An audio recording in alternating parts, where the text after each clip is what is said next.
This is the second video in a short series on getting my sound card up and running.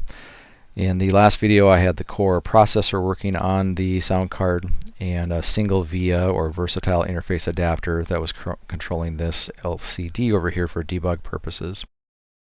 Since then I've added the other two VIAs and I've added all 6 programmable sound generators, along with all the just miscellaneous capacitors, a jack for the audio output, oscillator that's used by the PSGs, etc.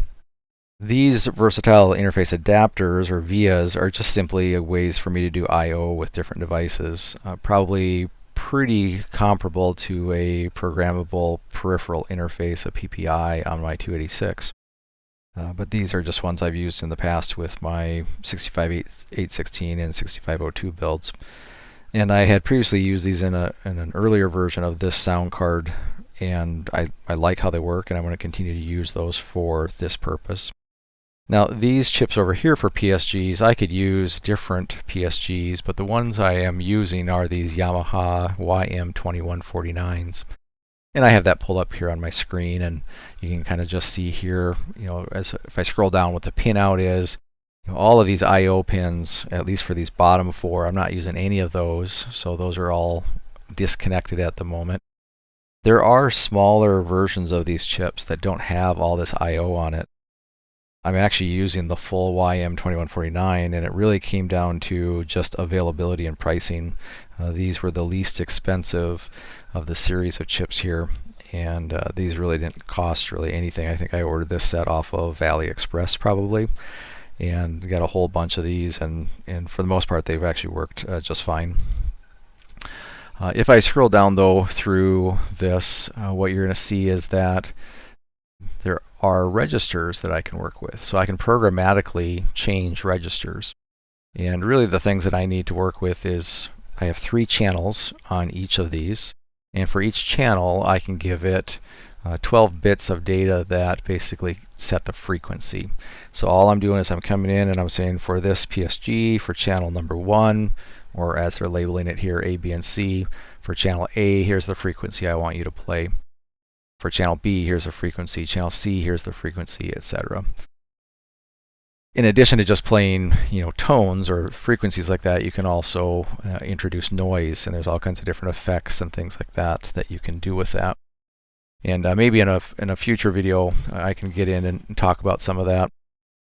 I do actually have a little card that I built. This was my old sound card, the original sound card, and instead of populating it like normal, I put an Arduino on it, and now I can just programmatically, I have an interface I wrote that lets me just play with those different effects. So I can change it in a Windows user interface, and then the Arduino is controlling these PSGs. So instead of the 65816 and ROM and RAM and all of that, it's just being done from this Arduino.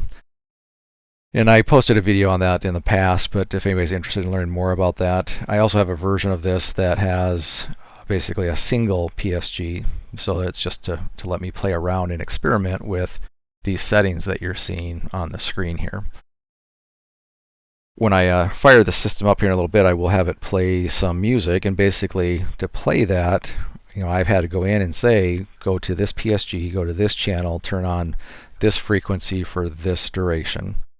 And that's all music playback is. It's kind of a MIDI type of playback that I'm doing, but it's not MIDI. I kind of rolled my own type of solution there. If I go through the rest of the data sheet, there's all kinds of information here that shows how I can set different envelopes, and basically this gets into the effects that I can work with. But for now, that's probably all I'm going to mention about these. If anybody does want me to go in deeper on these and how you actually work with those registers in more detail and walk through my 65816 assembly code, just let me know. I'd be happy to do that. And you're going to see that I'll probably do quite a bit yet with that assembly code coming up here. But that'll all be done in 65816 from here. I think that's about it. So basically I've got that in. These generate basically those 3 channels per. For the music that I have set to play when I turn this on, it's just a Mario song, and I'm only using 4 of these, and it basically goes through. I have a resistor pulling down, and I have a couple caps it goes through. So that is part of the circuit before it comes into this output here. And I've got a pair of these vias that are driving those.